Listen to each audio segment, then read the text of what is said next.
Okay, so you know how it is when you're trying to learn about, building muscle and stuff, and you look online, Yeah. and it's like, whoa. Oh, yeah. It's like information overload, right? Like Yeah. every website, every article, it's like all these different opinions, conflicting advice, and it's like, Yeah. how are you supposed to know what actually works? Exactly. What's actually going on, like in your body, like Yeah. under the hood, right? Mhm. So that's exactly why we're here today for This deep dive. this deep dive to cut through all the noise. Yep. Welcome to the deep dive. Absolutely. And today we're really zeroing in on one super powerful resource to try to get to the bottom of all of this muscle building stuff. Yeah, this is the book, right? Building the Perfect Beast. Building the Perfect Beast. Yeah. So this is a pretty dense piece of work. It is. I mean, just looking at it, it's thick. Oh, yeah. Lots of So information packed. about the chemical and physiological principles behind advanced muscle enhancement. Like you said, lots of information. Yeah, so it's not really for the faint of heart. No, it's not for beginners. It's like this is some serious stuff. Serious stuff. But our goal here, like always, is to pull out those like crucial insights from this book Right. and try to like make it clear, understandable and applicable for you, the listener. Absolutely. Yeah, distill it down to like the real important parts. Yeah, because I mean, even just reading through the editor's note in the beginning, they talk about how Oh, yeah, they say there's a lot. there's a lot of information. Yeah, too much information for some people. Right, and they're like, yeah, we could have split this up into multiple volumes, but You would have been so expensive so expensive. for the reader, Yeah, so they're like, we kept it all in one In one big one. one big one. Yeah. But yeah, so it's definitely a lot to unpack. Yeah. And And the way they do it, too. yeah, It's interesting because they use this kind of fictional character. right, Frankensteroid. Frank and steroid. So this isn't like a real person, No. but it's like based on real world scenarios. Right. Right. In competitive bodybuilding. Yeah, so it's kind of like a Composite character. composite character, Yeah. like drawn from the experiences of a lot of these top athletes. Right. And just to be super clear, our discussion here Purely informational. is purely for informational and entertainment purposes. Yeah. This is not an endorsement of anything that's discussed in this book. No. Just exploring these ideas. Yeah. Yeah, and like some of them are pretty crazy, to be honest. Yeah. So yeah, we're going to take a really close look at the science of muscle growth, Mm. the delicate balance between, building up and breaking down tissue, Right.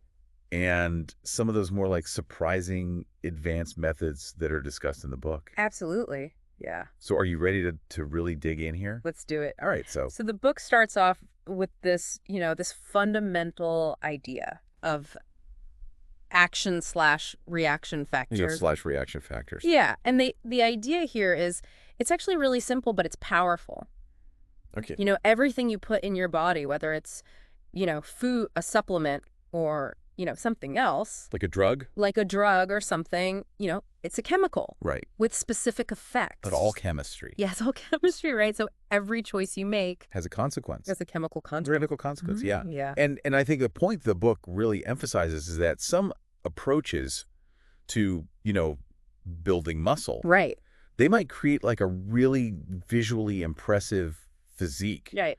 You know, facade almost. like a facade of a health. facade of health. Yeah. But internally, there could be some damage going on, Right. right? So that's like a crucial thing to keep in mind. Absolutely. Yeah. Appearances can be deceiving. Yeah, so building on that idea, Mm-hmm. the book introduces this really interesting strategy called Controlled catabolism. controlled catabolism. For max anabolism? For max anabolism. Yeah. So just to be clear, anabolism, that's the process of building up tissues, Building up muscle. building up muscle. Yeah. Yeah. Catabolism is the opposite. It's the breaking down of those tissues. Right. And the kind of the surprising thing here is that Yeah. strategically breaking down muscle can actually be the key Yes. to unlocking like more significant growth. It's counterintuitive, right? It is totally counterintuitive. But yeah, that's what they're saying.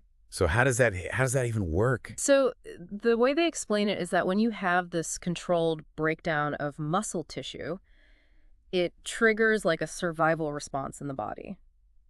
It's almost like, you're challenging your body Okay. to kind of go into this like repair and rebuild mode. Gotcha. And so it upregulates everything it needs, like the enzymes, the hormones, the receptors. Also, it's like becoming more efficient at using nutrients. Exactly. Yeah. It's becoming like super efficient at utilizing the nutrients that you give it. And they give the example of like bodybuilders who, they go through these intense dieting phases Oh, yeah. for competition.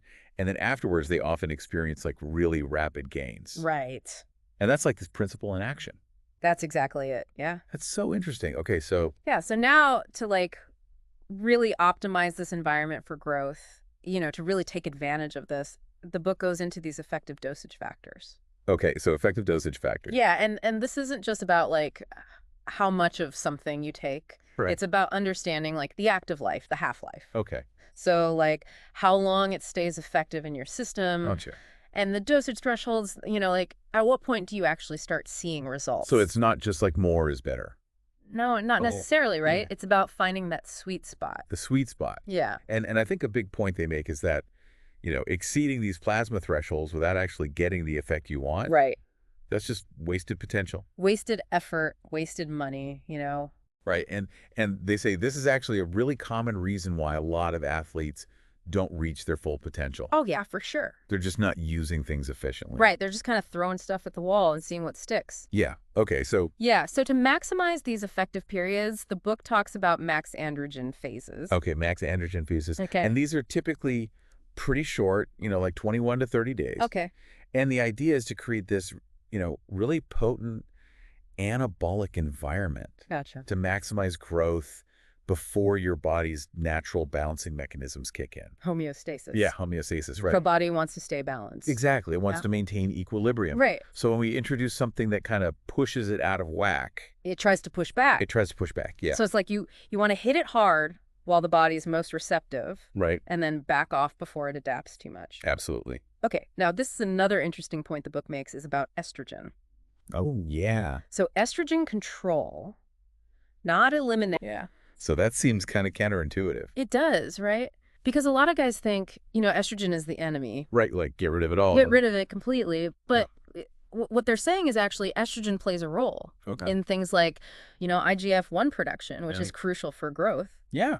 And it increases the sensitivity of your androgen receptors. Oh, so it makes your body more responsive More responsive, yeah. to the signals that are promoting muscle growth. Exactly. So it's not about getting rid of it completely. No. It's more about managing it, Managing it, right. keeping it in check. Yeah, strategic management. Okay. Yeah, and so they talk about using like estrogen antagonists Okay. to block estrogen from acting on certain tissues. Where it might cause like unwanted effects. Right, like gynecomastia, for example. Right. But still allowing your overall estrogen levels in the blood to remain high. For those beneficial effects. But yeah, exactly. Okay, that's really interesting. So they give some examples of different ways to do that. Yeah, so like some drugs are estrogen antagonists. Like what kind of examples? So like Faslodex, Faslodex, okay. clomid-cyclophenol. Clomid-cyclophenol, okay. And those block estrogen from binding to the receptors in certain tissues. Gotcha. So they're like blocking it at the site. Right at the site. Okay. And then there's also the aromatase inhibitors. Yeah, aromatase inhibitors. Where like Those reduce the body's ability to convert androgens into estrogen in the first place. oh, so they're like stopping it at the source? At the source. Yeah. Or Okay. And some examples of those are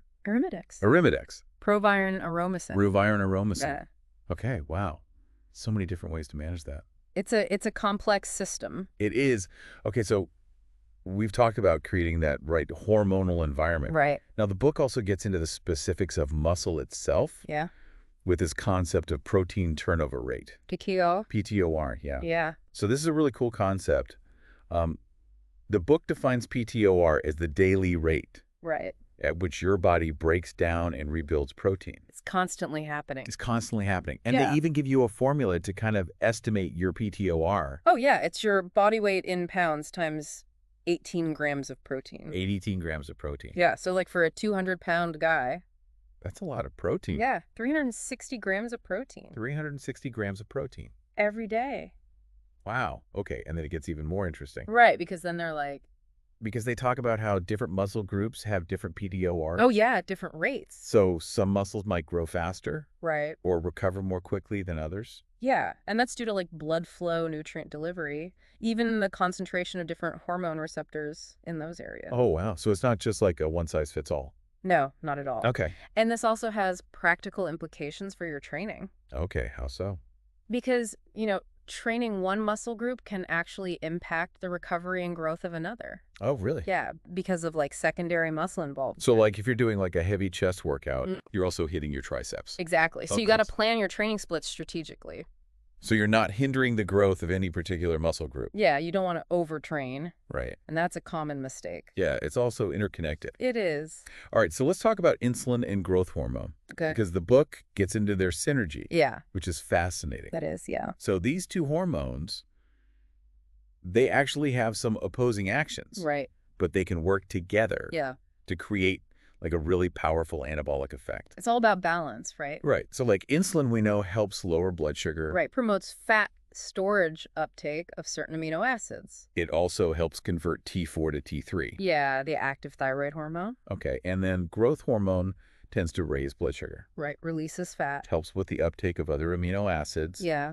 And decreases the liver's conversion of T4 to T3. Right. So they kind of have opposite effects on those things. Right. But the book is saying that their combined presence creates like a more favorable environment for muscle growth. It's like a push and pull. Yeah. You know? And they even mention that growth hormone by itself Right. is more effective at preventing muscle breakdown, So more anti-catabolic. anti-catabolic, Yeah. than it is at actually like building new muscle tissue Right. Unless you have androgens or insulin present. without the androgens or the insulin. Yeah. So it needs those other things to really kick in. Yeah, to really maximize the anabolic effects. Okay. And then they also talk about how this synergy extends to the types of muscle fibers as well. Oh, yeah. So growth hormone. It tends to stimulate growth more in like type 1 muscle fibers. Okay, the endurance fiber. Yeah, endurance fibers. More than the type 2 fibers. Yeah, the strength and size fibers. Okay. But then they suggest that androgens Yeah, over the long term can help facilitate a shift. from type 1 to type 2. So it's like a long-term synergy there. A long-term synergy. Okay, that's so cool. Yeah. Now, the book also delves into some like more advanced techniques, Right. some less conventional stuff. Yeah, less conventional. Yeah. One that really stood out was the discussion of site injection protocols. Yeah, this is definitely getting into more controversial territory. Definitely. But they explain the theory behind it. It's like a way to physically stretch the fascia. The fascia. Yeah, the connective tissue around muscle fibers Okay. to create more space for the muscle to grow.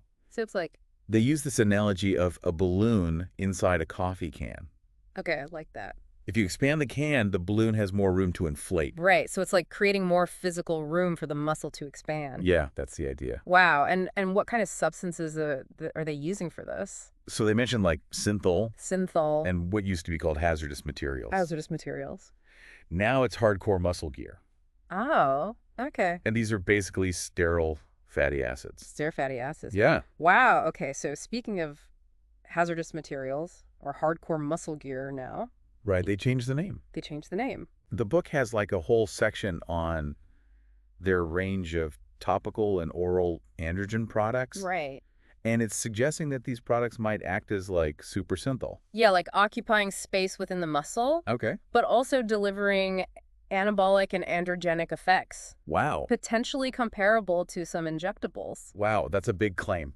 It is. Okay, so what are some specific products that they mentioned? So they mentioned testosterone OH. Testosterone O. Yeah, which doesn't convert to estrogen. Oh, interesting. Yeah, and then there's 4-AD to canoate. 4-AD decanoate. And they say that's potentially more androgenic than testosterone and might be good for post-training recovery. Okay. And then there's 1-testosterone decanoate, 1-testosterone decanoate. Okay. which is known for its potent anabolic and androgenic effects Okay. and its ability to reduce like subcutaneous water retention. Okay, wow. So these are like seriously powerful compounds. Yeah, they're not messing around. No, they're not. Okay, so continuing with this theme of managing the body's responses, the book talks about cortisol/estrogen estrogen suppression phases. Right. So this is about counteracting the body's natural tendency to increase cortisol. Right, that catabolic hormone. And managing estrogen levels, which can go up in response to increased androgens. Right, so it's all about maintaining those gains. Absolutely, yeah, minimizing the catabolism. Okay, and what kind of substances do they use for these suppression phases? So they talk about using cetadrin. Cetadrin. Yeah, which can inhibit the production of cortisol and estrogen. Okay, so it's like a multi-purpose inhibitor. Yeah, pretty much. Okay, and then there's Teslac. Teslac, yeah, that's an anti-estrogen. Okay. With relatively low androgenic activity. Gotcha. Okay, so that's how they're managing those hormones during these suppression phases. Exactly. Okay, and then they also introduce this concept of absolute anabolic phases. Right. So these are periods where the focus is on maximizing muscle growth. Right. But not necessarily relying on high doses of catabolism. Yeah, so it's about fine-tuning that balance between anabolism and catabolism through other means. Okay, so like what other means are they talking about?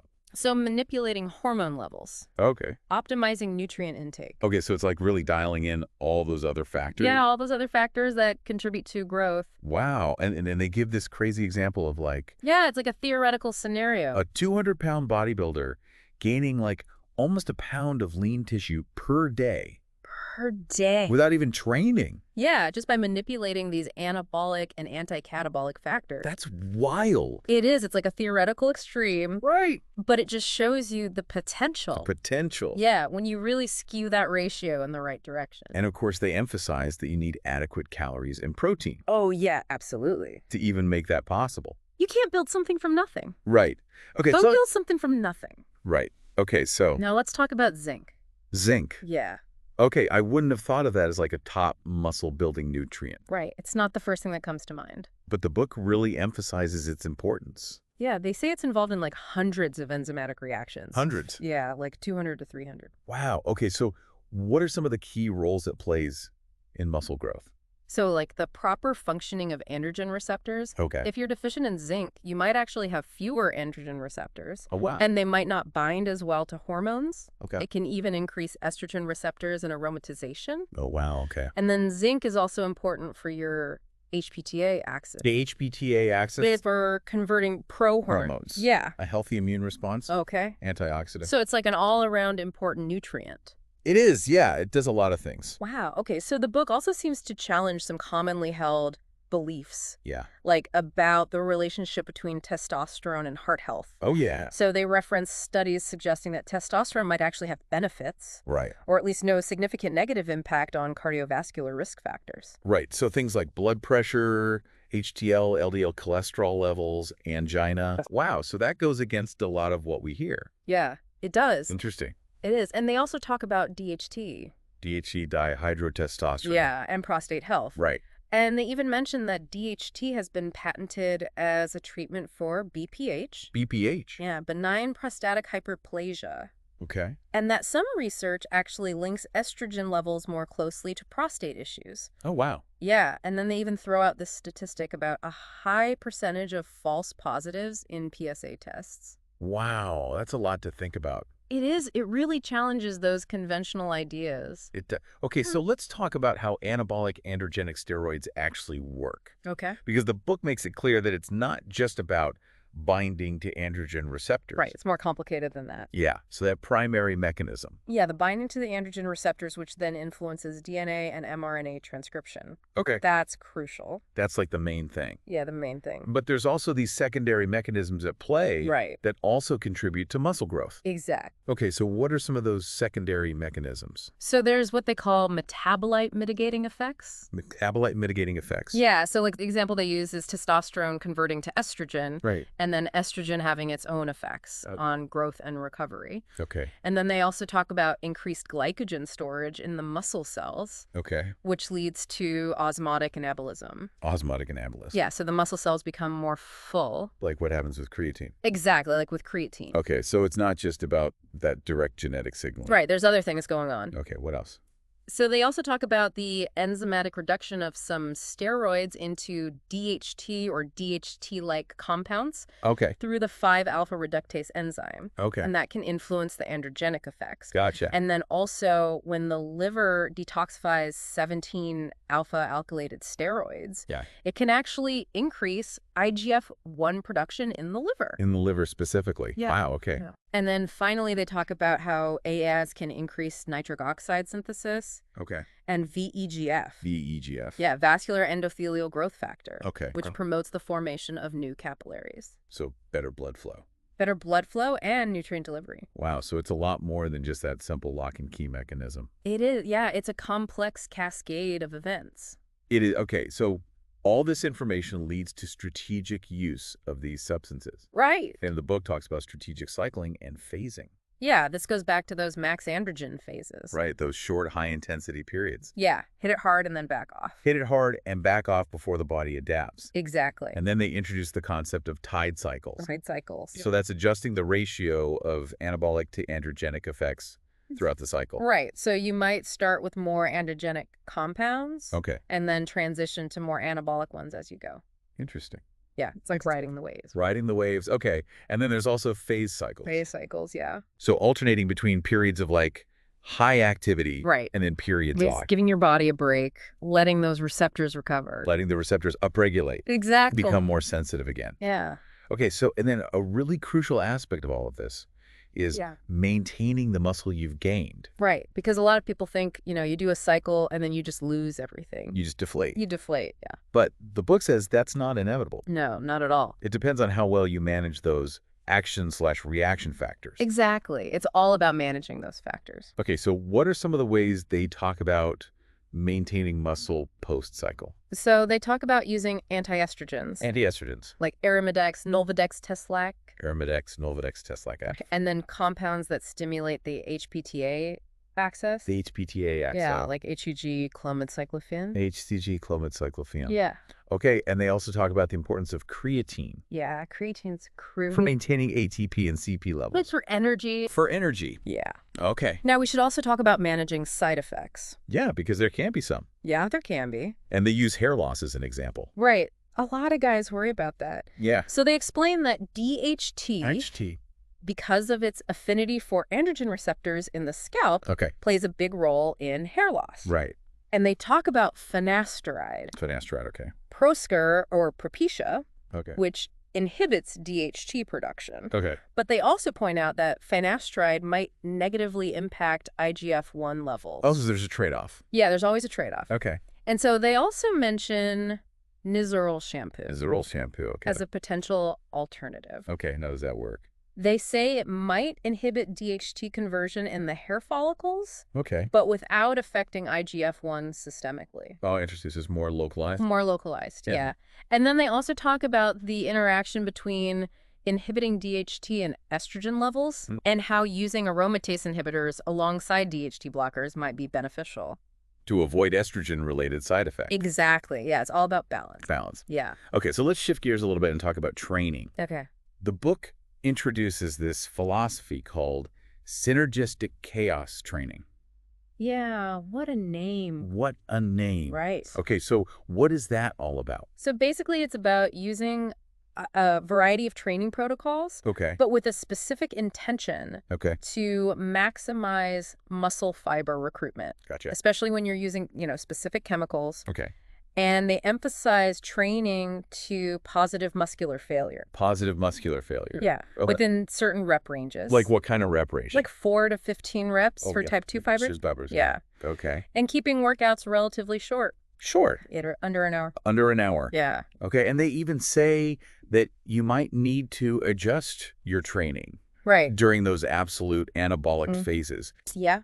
Potentially lower volume, but more intense sets. More intense. Yeah, they call them traumatic sets. Chromatic sets. Yeah. Wow. Compared to when androgen levels are higher. So it's like adapting your training to your chemical use. Exactly, yeah. Everything works together. Okay, now let's talk about hormone synergy. Yeah, this is a big one. So what does synergy mean in this context? So synergy is when the combined effect of using 2 or more hormones is greater than the sum of their individual effects. So 1 + 1 = 3. Exactly. 1 + 1 = 3 or more. Or more. Yeah. Okay. And the example they use is insulin and SHAS. Insulin and AS. Okay. So how they enhance each other. Right. So insulin can actually increase free testosterone by reducing SHBG. SHBG, sex hormone binding globulin. Yeah. Okay. And then it also enhances nutrient partitioning. So more nutrients go into the muscles. Exactly. Yeah. And it boosts protein synthesis. Especially with the amino acid transport from the insulin.